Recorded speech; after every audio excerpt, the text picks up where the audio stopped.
Well, hello. I took a break last week from videoing, not from working. Um, so hello again.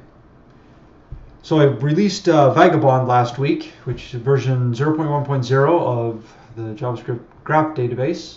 And now I'm up another layer, vGraph. So what I've been working on is implementation and code coverage. So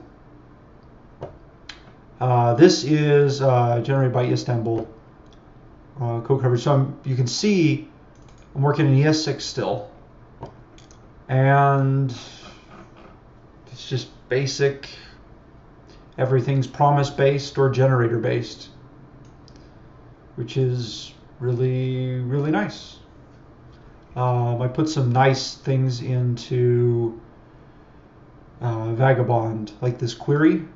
So you essentially can create a query and you say has not, filter on labels. It also takes an arbitrary function that just needs to synchronously return a Boolean value. And you can essentially get a list of nodes filtered. So then you can do ES6 generators. So you can yield new nodes, just spit it out. And this right here is also a generator, this query nodes. So it allows you to asynchronously be synchronous. Be synchronously asynchronous.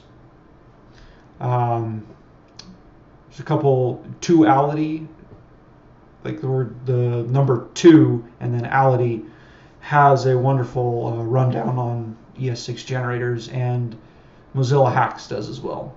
So some wonderful things. The other thing you'll see a lot is this right here. Let's see, do we have a... I don't see any places I use it, but what this allows you to do is it creates a new function, but it doesn't rebind this. Here we go. So this, traditionally, you'd go up and say, oh, here's a function. This would be the context of this function. Not so with arrow functions. This is actually the same this, which is node, because all of these are arrow functions. So it's the same thing as going at the top and right here saying var self equals this and then using self everywhere. It's very, very, very nice in the shorthand. You can also do some very wonderful things with it. So I've got kind of the basics done. vGraph, I still need to test a whole bunch of stuff and write all of these functions.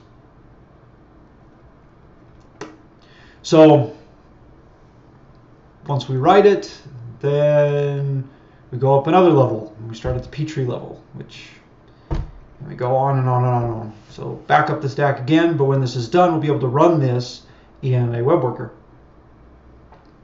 Locally, you'll be able to clone it and be able to update and synchronize.